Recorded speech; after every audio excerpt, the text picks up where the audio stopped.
And, that, if you're going to bust up the traditional family, that's one of the things you can do is turn the normal, natural power relationship upside down, and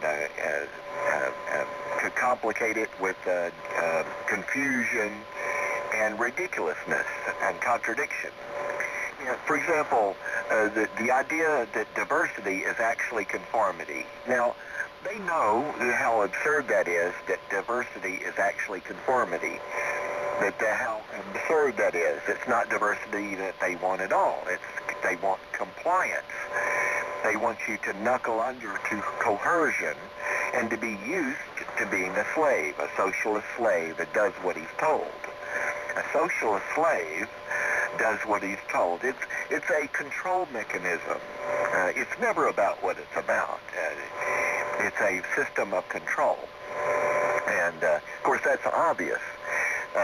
And so in order to stop the obvious from being exposed, because their propaganda doesn't work when you've got free speakers, they have to shut down the observations. They have to shut down the mentioning of the obvious, and to have the ridiculous exposed, the contradiction exposed. But it's never about what it's about. They don't really care about the gender stuff, but it's a wonderful way to sow destruction and confusion, which of course is the point of the exercise in Follies. Obvious? I mean, all you got to do is, as I said, all you can do is to learn about these creatures is to observe them. You can get so tangled up in what they're doing that you miss the motive, you miss the action. You listen to the words and you miss the action. It's kind of like the behavior of these squirrels. I keep mentioning it. The behavior.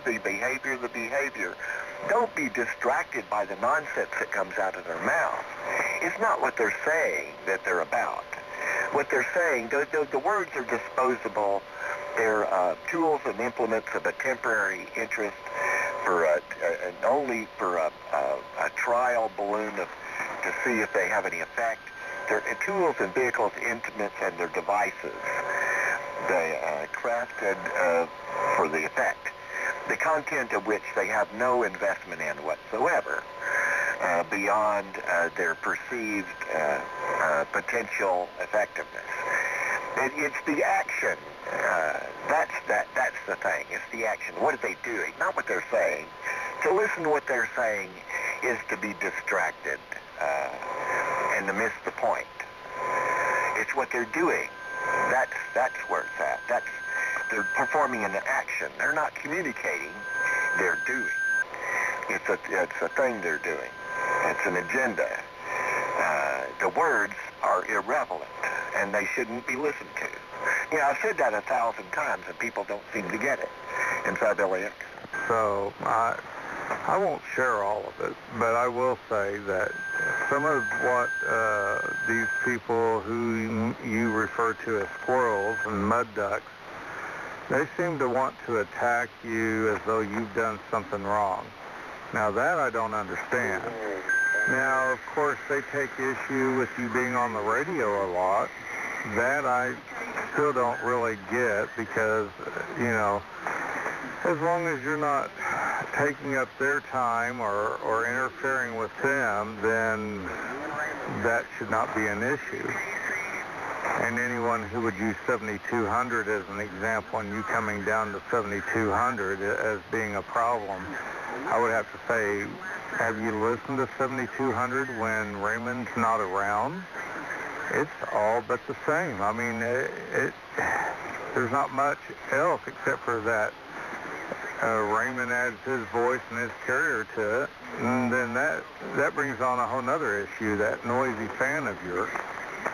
And so it's just giving them something else to hate you. So the whole thing, from my standpoint, or my point of view rather, is that they just hate you, Raymond. They don't like you. They don't care for you. And from my intellectual psyche, I don't understand why they would waste their breath on you.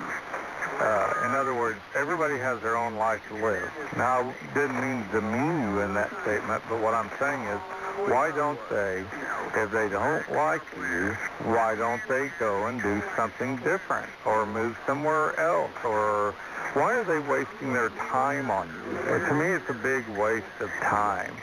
You're not going to change. You are who you are, and all their crap is just feeding into it.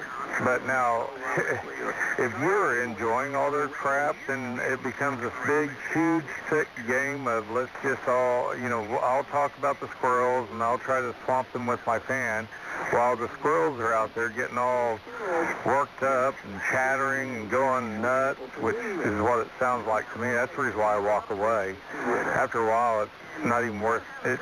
It doesn't sound like anything. It's just a bunch of noise, and I would rather put on a concert up here on this 42-inch TV and pump it out my 1,200-watt EV speakers and jam and work it over at the workbench. But, if I can sit down here and have a decent conversation with somebody, then I'm all in. Other than that, the rest of it's just a bunch of noise. This is N5UUA. So I got quite a music collection myself, and I love sci-fi. That's my thing. I love sci-fi. Oh, yeah. Well, their psychology is transparent to me. I do understand. Now, it's abnormal. It's quite abnormal. You really can't relate to it, but, that's how I learned how these mechanisms work, is by studying them. You learn by creatures by observing them.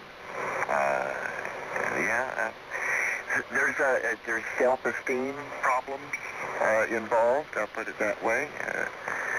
For some of them, it's like I've stolen their mojo. I don't know. It bothers them for some reason that there's status and character and class, of which they have none of those things. And so they tend to go after somebody that has status, character, or class.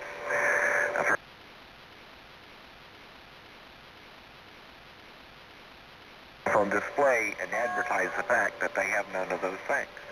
Which, of course, brings you right back around to that lack of self-awareness that I like to point out so often. I'll never get tired of pointing that out. The heat lamp is always on the behavior.